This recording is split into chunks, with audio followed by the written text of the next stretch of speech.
వెంటనే అసలు ఎక్కడ పొరపాటు జరిగింది అని తెలుసుకోవడం కోసం ఫస్ట్ ఫామ్ 20 గురించి మేము వెయిట్ చేయడం జరిగింది.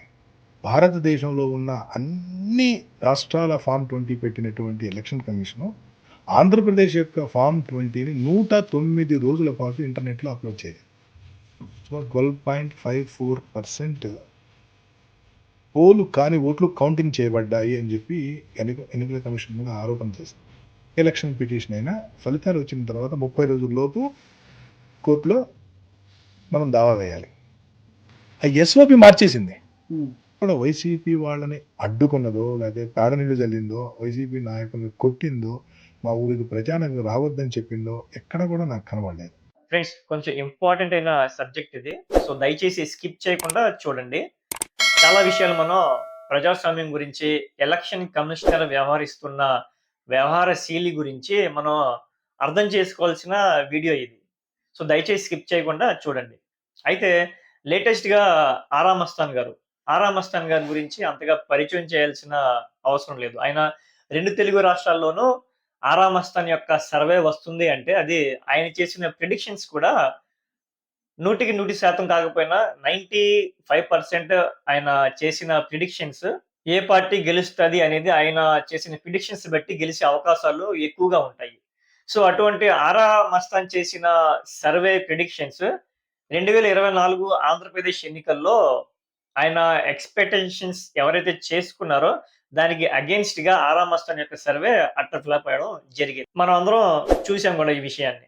అయితే ఎలక్షన్ అయిన సంవత్సరంన్నర గడుస్తున్న దాదాపుగా ఆరా మస్తాన్ గారు రీసెంట్‌గా ఆయన మీడియా ముందుకొచ్చి ఒక యూట్యూబ్ ఛానెల్‌కి మీడియా ముందుకొచ్చి ఆయన ఇంటర్వ్యూ ఇవ్వడం జరిగింది. అయితే ఆయన ఇంటర్వ్యూలో ఆరా మస్తాన్ గారు కొన్ని కీలకమైన పాయింట్స్ ఎలక్షన్ కమిషనర్ మీద, ఈవీఎంస్ మీద, ఫార్మ్ 20 మీద గూడా చాలా కీలకమైన కామెంట్స్ చేయడం జరిగింది. ఆరా మస్తాన్ గారు చెప్పిన కామెంట్స్‌లో ఈ ఫార్మ్ 20 అనేది చాలా ఇంపార్టెంట్ అయిన విషయం పాలిటిక్స్‌లో. ఎలక్షన్స్‌లో ఎలక్షన్ అయిపోయిన తర్వాత ఏదైనా అభ్యర్థులు పోటీ చేసిన అభ్యర్థులు ఎలక్షన్స్‌లో ఏమైనా రిగ్గింగ్ జరిగిందా? ఏదైనా ఈవీఎం ట్యాంపరింగ్ జరిగిందా? ఏ అభ్యర్థికి ఎన్ని ఓట్లు వచ్చాయి అని క్లియర్‌గా తెలుసుకునేదే ఫార్మ్ 20. సో, ఆ ఫార్మ్ 20ని బేస్ చేసుకొని ఒకవేళ ఏదైనా మ్యాజిక్ జరిగితే దాన్ని కోర్టులో అప్పీల్ చేసుకునే అవకాశం ఉంటుంది. కోర్టులో గనక ఆ మ్యాజిక్ జరిగింది, రిగ్గింగ్ జరిగింది, ట్యాంపరింగ్ జరిగిందని నిరూపిస్తే ఆ ఎలక్షన్ రద్దు చేసి ఆ నియోజకవర్గంలో గాని, ఆ రాష్ట్రంలో ఉప ఎన్నికలు వచ్చే అవకాశాలు కూడా చాలా ఉన్నాయి. సో, అటువంటి ఫార్మ్ 20ని పోలింగ్ అయిన 2, 3, 4, 5 గంటల్లో ఎలక్షన్ కమిషనర్ రిలీజ్ చేయాల్సిన ఫార్మ్ 20ని ఆన్‌లైన్‌లో పెట్టాల్సిన ఫార్మ్ 20ని ఆంధ్రప్రదేశ్‌లో ఓన్లీ ఆంధ్రప్రదేశ్‌లోనే దేశంలో అంతా కాదు. దేశంలో ఎలక్షన్ జరిగిన అన్నిటిలోనూ 2, 3 గంటల్లోనే రిలీజ్ చేసేసింది ఎలక్షన్ కమిషనర్ ఫార్మ్ 20ని. ఆన్‌లైన్‌లో పెట్టింది. కానీ ఆంధ్రప్రదేశ్‌లో మాత్రం దాదాపు 3 నెలలు అంటే 109 రోజుల వరకు కూడా ఫార్మ్ 20ని ఆన్‌లైన్‌లో అప్‌లోడ్ చేయలేదు.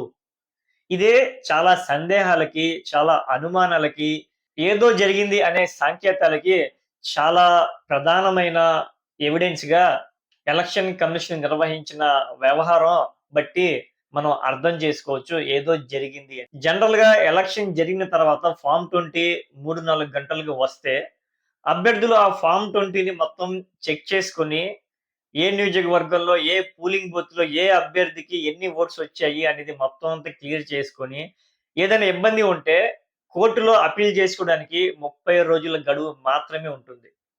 సో, ఈ 30 రోజుల గడువులో అభ్యర్థులందరూ కోర్టుకు వెళ్లి ఏదో జరిగింది అని వాళ్ళు కేసేసుకునే ఛాన్స్ ఉంటది. కానీ అటువంటి ఛాన్స్‌ని గూడా ఎలక్షన్ కమిషనర్ ఏపీలో పోటీ చేసిన అభ్యర్థులకి అటువంటి అవకాశం ఇవ్వకుండగా 109 రోజుల తర్వాత ఈ ఫార్మ్ 20 రిలీజ్ చేసింది అంటే చాలా అనుమానాలు ఆంధ్రప్రదేశ్‌లో జరిగిన ఎలక్షన్స్ మీద వస్తున్నాయి. అలాగే ఎలక్షన్ కమిషనర్ గూడా ఈ వాదనల్ని, వ్యతిరేకతని ఏపీలోనే కాదు దేశమంతటా కూడా ఎలక్షన్ కమిషనర్ 2024లో ఎవరైతే ఎలక్షన్ కమిషనర్స్‌గా వ్యవహరించారో వాళ్ళందరి మీద కూడా ఆరోపణలు వస్తున్నాయి.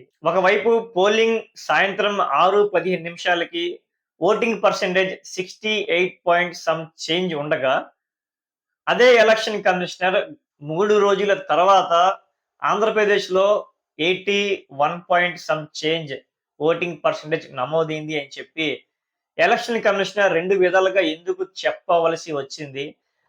3 రోజుల తర్వాత చెప్పడానికి ఎంత టైం ఎందుకు తీసుకున్నారు అనేది కూడా అనుమానాలు చాలా వ్యక్తమవుతున్నాయి. పోటీ చేసిన అభ్యర్థులకి ఆంధ్రప్రదేశ్‌లో జరిగిన ఎలక్షన్స్ మీద అనుమానం రావడానికి ఇంకో ప్రధానమైన కారణం ఏంటంటే,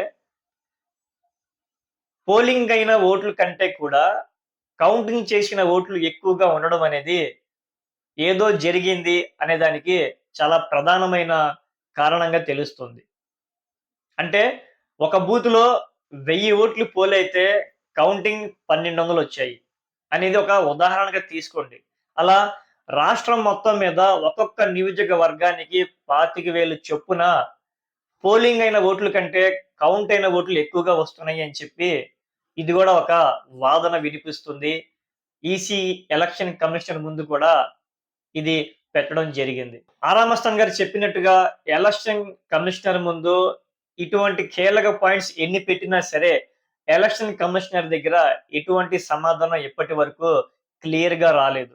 సో, దీన్ని బట్టి చూస్తుంటే ఆంధ్రప్రదేశ్ ఎన్నికల్లోనే ఏదో జరిగింది అని చెప్పి అటు ఆరామస్థాన్ మాటల్లోనూ, ఎలక్షన్ కమిషనర్ వ్యవహరించిన వ్యవహార శైలి బట్టి కూడా మనం క్లియర్‌గా అర్థం చేసుకోవచ్చు. కూటమి గెలవడానికి కారణం ఏంటి అనేది. జగన్‌మోహన్ రెడ్డి గారు ఓడిపోవడానికి కారణం ఏంటి అనేది క్లియర్‌గా తెలుస్తుంది.